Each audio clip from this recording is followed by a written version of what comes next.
So it is 9:30. And so we catch up with our friends from Beyond Goals Mentoring. Yo, Parky, what up? What is up, Mr. Nelson? That's my father. You know that, sir. I'm Yeah, I always know. How you just. doing, John? I'm in a hotel room in Macon, by the way. I am not.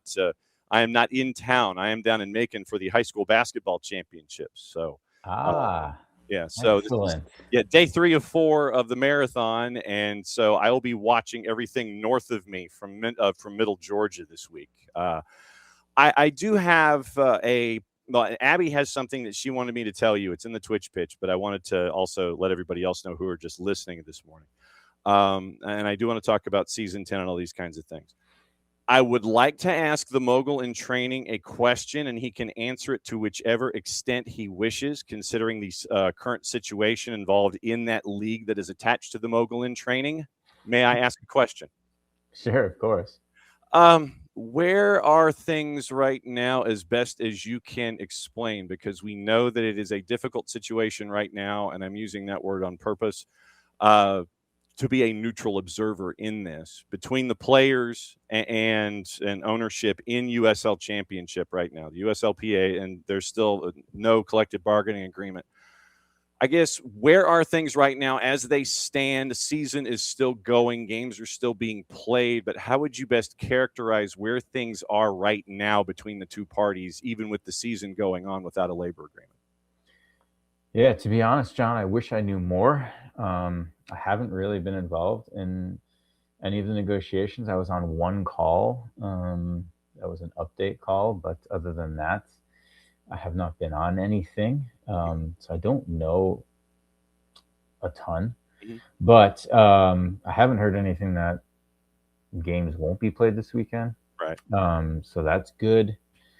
But of course, I understand the player side of things.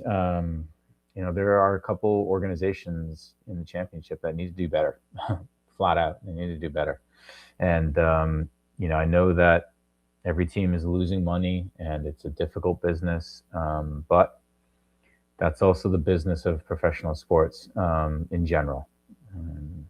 So, I feel for the players in some regards. We take good care of our players up in Rhode Island. But I know that they all have to band together. But that's challenging as well. I just hope that we can avoid a strike. Nobody wants to miss any games, either side. So, the conversations are ongoing, which is great. It's not like there's radio silence. So I think everybody wants to find a deal. It's just finding one that nobody's happy with but content with. Yeah. And, since you have been on, I guess now technically you've been on both sides of this discussion. From a player's perspective, knowing that you can empathize with them, as the leagues themselves have grown and how professional soccer has grown in this country, how have the relationships, have they improved over time between management and labor? Has it more just kind of like a coexistence?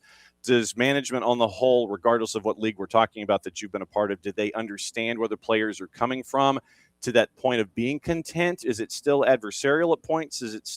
Can you characterize how the relationship is between players and management these days and how it's grown where it is right now?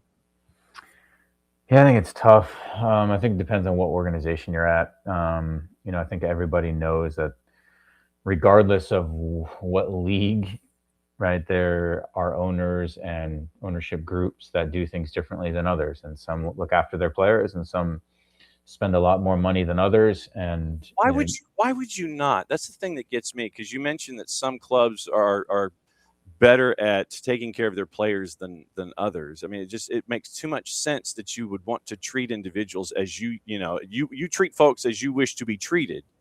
And you said off the top that there are some clubs that need to treat their players better. It doesn't make common sense to me. But I mean, I can vaguely see it in an economical sense. It just doesn't make common sense to me that you wouldn't do that.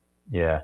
And I think that most of it, when I see it, I think most of it is just economical. They just don't want to spend the money to do it. But not everything is about money. You don't have to be the highest paying salary team in order to treat your players well, right? And some of it, I think, is having people making decisions that don't know the player side of things, don't understand the player side of things, don't know the ins and outs of those types of relationships. So that's part of it too, because it is sometimes just small little things like how you handle the wives and the families, and where do they sit, and um, the meals before training and after training, or um, it's not just all dollars as far as salaries. Of course, there's going to be teams that outspend others, but um, you can still look after players and have just a good approach with players that some organizations don't.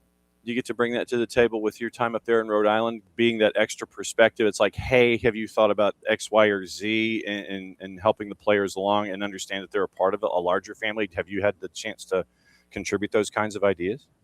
For sure. And that's one thing that we stressed from the beginning, that we wanted to make sure that we were a destination players wanted to go to.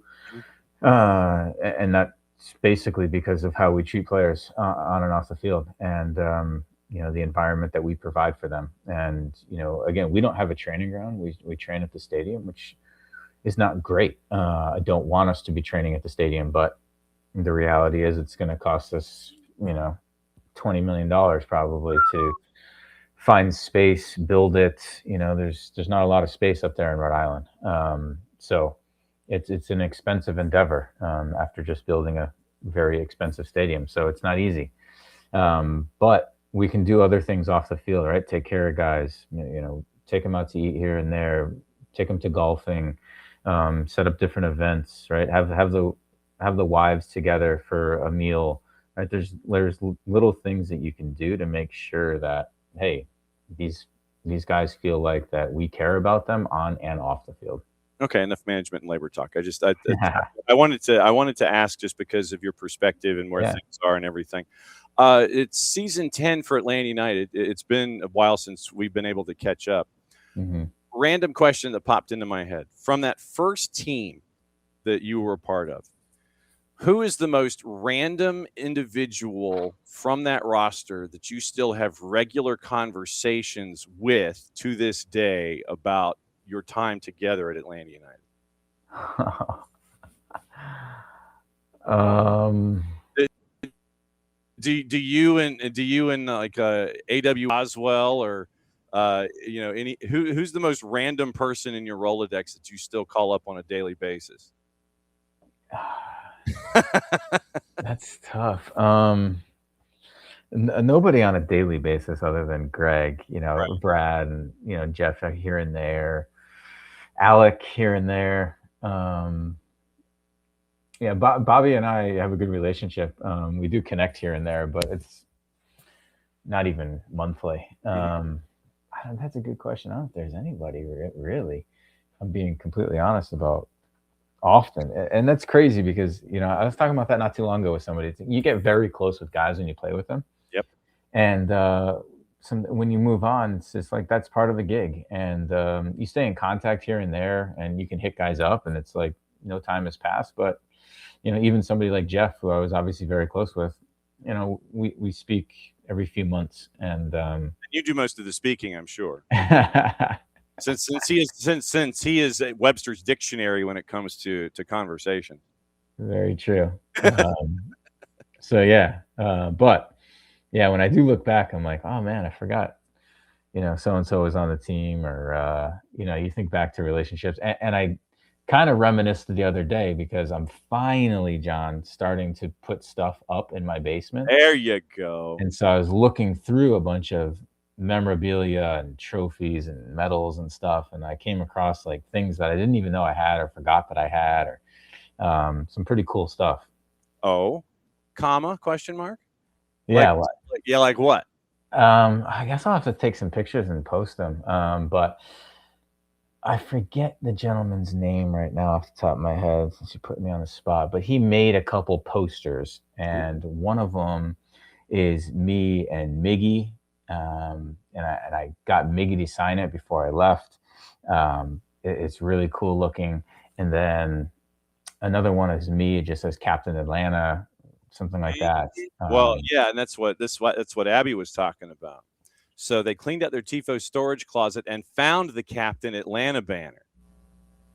6.25 by 6. Do you want it?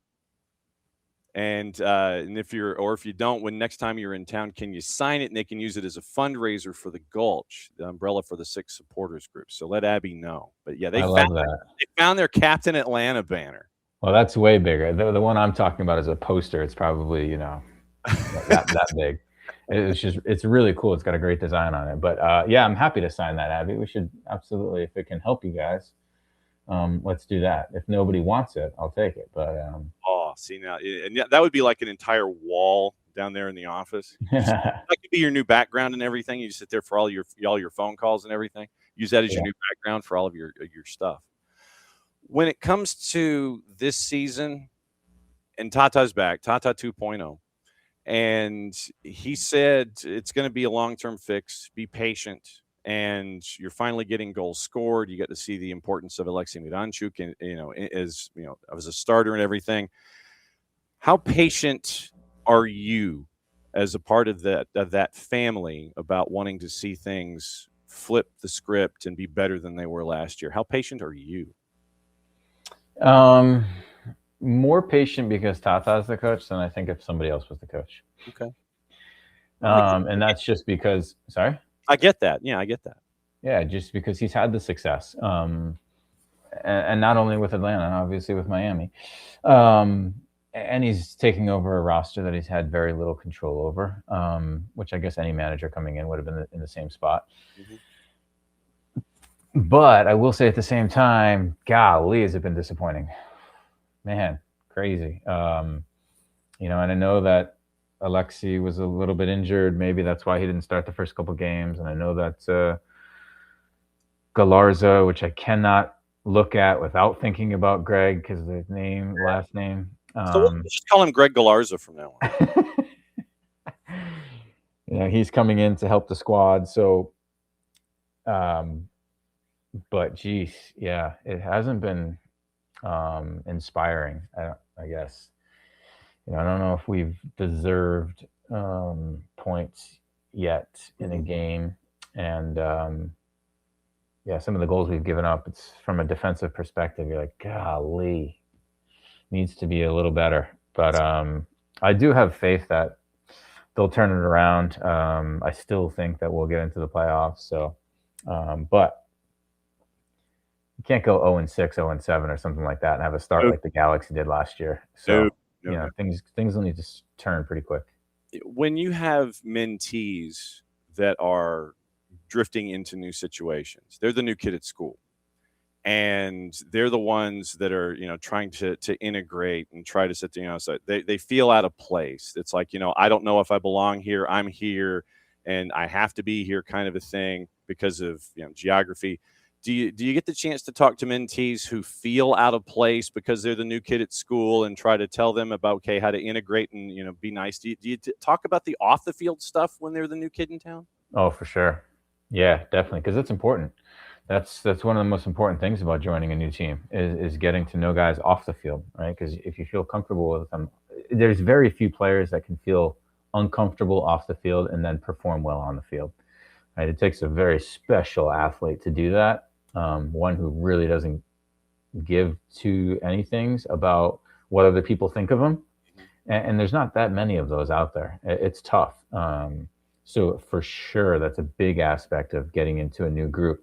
And we talk about that because it's easy for some, right? For some players that are outgoing, it's easy to make friends. But you have your introverts who are more quiet and, they struggle a little bit in making those new friends. And it's difficult to be the new person. So we talk about, how to best go about that. And we also talk about, hey, don't forget, you'll be bringing in a new person at some point too, right? So remember all these lessons and remember what you liked about somebody that talked to you, helped you, aided you in this transition, and make sure you're that person for the next one. Treat others as you wish to be treated. It's like the theme this morning. John, to interrupt you real quick, yes, it was definitely Iron Tooth. Okay. Yes. So the Iron Tooth designer from the early days. Yes. So Ropes is on it this morning with Iron. Yes, Alex as well posted. Yeah, said something about it. Yes, yeah. Iron Tooth. So yes, Alex and Ropes, they're on it. They're far more awake than I am. So, but yeah, and I thought, and I wanted to ask that just as one of those things where we always feel peer pressure. And to this day as adults, we feel peer pressure because of where we Mhm. are with our work and what we're doing with our jobs and things like that. And I've always thought that dealing with peer pressure is one of the most difficult things as a young person to deal with, and it's amplified now because of social media and all these kinds of things. And when it comes to peer pressure specifically, you mentioned being the new kid. How do you best tell your mentees about dealing with peer pressure, which is far different than when you and I were of that age these days? Yeah, we I try and approach it gently because you can't just say, "Hey, don't worry about peer pressure," Yeah, shake it off. right? Everything's fine. Rub some dirt on it. You'll be all right. Yeah. Yeah, because then that doesn't go well. No. But we do talk about how not everybody has the same goals, and not everyone is trying to achieve the same thing. And so you may be a high-level soccer player as a sophomore in high school, and you may have a bunch of friends that either don't play sports or they play sports, just for their team in high school, or, you know, maybe they play on a club team, but don't have the exact desires that you do. And so sometimes, when goals don't align within a group, right, there leads to, hey, some people want to do certain things, but you have to make the choice of, does this align with what I'm trying to achieve, or does this possibly hurt what I'm trying to do and achieve? And those are the tough choices, right? So, um, finding ways around those types of things, right? I think that we give into peer pressure every now and then, of course, as far as, hanging out with people or doing things around school, or what we wear or what we eat sometimes, right? And that's okay. But some of the bigger things, you have to take that extra second to think about and say, hey, is this going to hurt what I'm trying to do? And that's the type of peer pressure that we really need to kind of, okay, hey, can we step away from this in some capacity without hurting the relationship, or without putting you in a place where, hey, you're going to get made fun of, or you're going to lose friends, or that type of thing. How much of a constant reminder does that have to be with your mentees to have them take that breath, step back, understand context? Because understanding context when you're a teenager, you're more into that immediate reaction. It's A to B, and it's then you think about consequences later if it ends up being something that's a negative. You don't want to be left behind. You jump into a situation, it's bad, and then you've got to figure out twice as hard how to jump out of it. Yeah. uh, I mean, for me, peer pressure was one thing, but peer pressure today and having to deal with it. I mean, how do you steer folks away from that direct A to B and then messing up and having to double back out of stuff? Is it normal conversations? Is it constant reminders? Do you get to sit there and say it once and it clicks? What's the trigger sometimes? Now, of course, like everything, everybody's a little bit different. But I will say that in general, and I don't know if maybe it's because of where I'm living currently, Yeah. but kids are pretty responsible, and they're pretty on top of things, and they want to do well in school. And there is that vibe. Now, kids are going to be kids, and of course, there's trouble here and there, right? And even good kids are going to get in trouble every now and then, right? And we talk to kids about, hey, if you do get caught up in something, apologize, stick your hand up, and take responsibility, because it'll go way better for you from that moment on, right? Don't pile on the mistakes, just like we were talking about on the field, right? One mistake and that's it.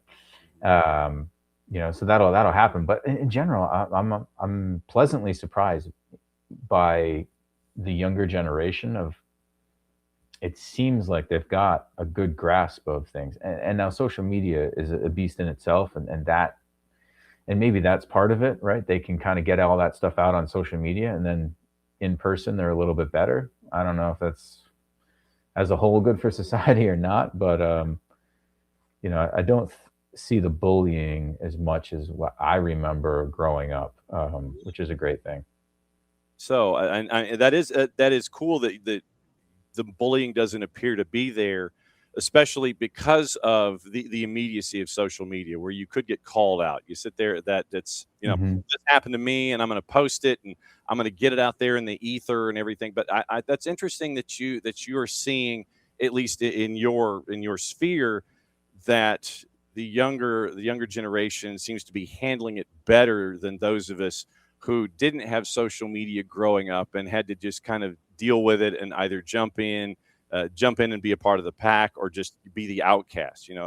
That's cool that you're seeing it that way, but that's also, to me, I would think, but just because of all these different amplifiers and noise, that the opposite might be true. But I'm glad that you're seeing that it isn't.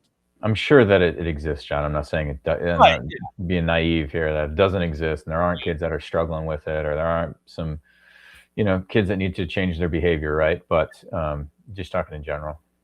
So, where are things right now with mentoring, and how many thousands are you mentoring right now with? Well, I mean, because we got spring schedules going on here in the South with the high school soccer. How many are you dealing with right now this time of year where we're in early March and spring is about to be here? What's your schedule like normally? On a weekly basis, probably doing about 15 to 20 sessions. Greg does probably about 40. Wow. Yeah, he's got a crazy schedule. But right now, I'm helping out a lot of like juniors who are hitting the big time period of recruitment and prepping them for that and the upcoming showcases and tournaments. Right, it's a big year for juniors right now to get out there and get seen. So focusing in on that and ID camps and those types of things. So a lot of college focused stuff right now. But then we did just announce, which is something I'm super excited about, is I'm going to do this center back academy. 4 weeks, 1 hour every Sunday with Jimmy Conrad. So the two of us are going to just do this thing focused on center backs and center back play. And we're going to watch videos together. We're going to talk about different instances and talk about training off the field and what helped us and what made us successful and what we see. So just passing on like kind of the Rolodex of information as much as we can get through in 4 weeks. So how many, I guess, how many hours in the 4 weeks are you sharing your CBU knowledge here? Totally. There'll be 4 hours in person, but I think we'll set up a Discord probably where we can offline talk and shoot things over and talk through things and share videos and all that type of stuff. Okay, so for center backs, if you were to have these rising juniors getting into that year when they're supposed to be being looked at by every college on the planet, off the field, what is the most important trait of a center back? And on the field, what is the most important trait a center back can have? Oh, off the field leadership, probably. Okay. On the field, reading the game. Okay. How long did it take you to understand the game in 3 dimensions where you could sit there and play Vulcan chess while everybody else is sitting there playing checkers? How long did it take you to sit there and have the game settle in front of you and you could see what was happening and not think too much and just react to what was going on as a center back? Yeah, and that's always a balance. Thinking, but not thinking too much. Mm-hmm. What can your brain put on autopilot, which is really important.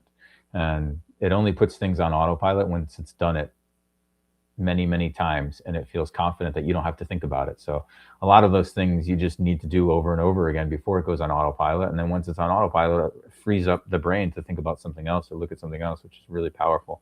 But yeah, reading the game's always been, obviously when you have a physical prowess like mine, reading the game becomes more important than for others, but even somebody like Jimmy, who was bigger and more physical, he read the game really well, and sees the game really well. And we talk about things. He'll send me a clip because he does some coaching. He says, "Hey, what do you think about this?" And we'll talk through like different little situations and scenarios. And that's kind of where we got the idea. Hey, why don't we do something together where we really help out center backs? So yeah, it's going to be fun. What if you could build the prototypical center back, and I'm talking physically and mentally, not just 6'2", 225, 4'5", 40 kind of a thing. If you could build the perfect center back, what would that individual look like? Oof. And is there an individual that fits that archetype, that has come across in playing the sport? Probably. Mm-hmm. I don't know off the top of my head though. And I didn't watch guys, like Eddie Pope and Robin Frazier. As far as here in the U.S., I didn't watch them a ton growing up. I saw them every now and then, right? But I didn't watch a ton of soccer on TV. It wasn't as widely available, so it's tough for me to say. But there's no doubt having a bigger frame as a center back is useful. Okay. Especially at the highest levels, right? I mean, you can't play in the Premier League without being. It's very difficult, and that's why somebody like the guy that for Manchester United, the Argentine, I forget his name right now. He's little, and what he does is impressive, very, very impressive, because it's such a physical league. But in general, I think that bigger is useful. But for me, reading the game, and this is where, like, I talked with Miles a lot, because Miles has got the physical attributes, right, where he's so fast and he's strong and he can jump, and he gets away with things, right, where it's like I couldn't get away with things, so I had to be on mentally every second because I needed the head start. I needed to be in the right spot. I needed to do those things. Otherwise, I wasn't going to win the ball. Or I was going to be in a much tougher spot. Whereas other players, they're thinking, oh, when it occurs, I'll react. I'll go do it because I'm faster, I'm stronger, I'm bigger. Or if I'm not, I'll just go win it. But they are not realizing that you can make life a lot easier if you can avoid those situations. So, a calming brain, somebody that sees the game really well, but physical attributes is a benefit. Yeah. So I guess the body of Harry Maguire and the brain of Lisandro Martinez. Yes. Yeah. Okay. I just wanted to double check that because yes, Harry Maguire is like 7 feet 4 inches tall. Lisandro Martinez is not, but Harry Maguire's brain is known to go walkabout occasionally, and Lisandro Martinez is not. All Maybe right. Somebody with a little more agile than Harry, but yes, absolutely true. All right, so center back U's coming up with you and Jimmy Conrad. What else is going on with Beyond Goals as you get to the rising seniors? What else do we need to know about? That's about it. Honestly, we putting together the program for college players. It's taking forever. It's so much information, which is a good thing. But other than that, we're just helping out kids as we go along. The high school season in full throttle, so that's been exciting to keep up with some of the kids that are doing that. Showcases galore. Greg's in a different state every weekend, so normal stuff. Yeah, you ain't kidding. It's like, Greg is where? Yeah, he's over here. Greg just needs to clone himself, and then it would be all over with. Where's Deacon? Sleeping? Oh yeah, she's in a normal spot here, John. I can't have a meeting or a call without Deacon. She's got her soccer ball and her blankie. Yeah, she's ready for that one too. Living that good life. Yes, and by the way, just to warn you, sir, since you sent the package to the house and it is awaiting its proper frame, since you sent the label, you know that you've been added to the Festivus card list. Amazing. That's how it works for the boss, man. You get an address and it's somebody like that, then you know it's going to happen. It's great to catch up with you, my friend. Great to see you. Don't be a stranger. And keep kicking, with everything up there with Beyond Goals and with center back U. And now we just need the gear now. We just need the center back U, like college gear for you and Conrad. I think that'd be pretty sweet. That's a good idea. I like that. I like that. Market it. Enjoy your basketball, John. Yes, sir. Be good. We'll see you soon.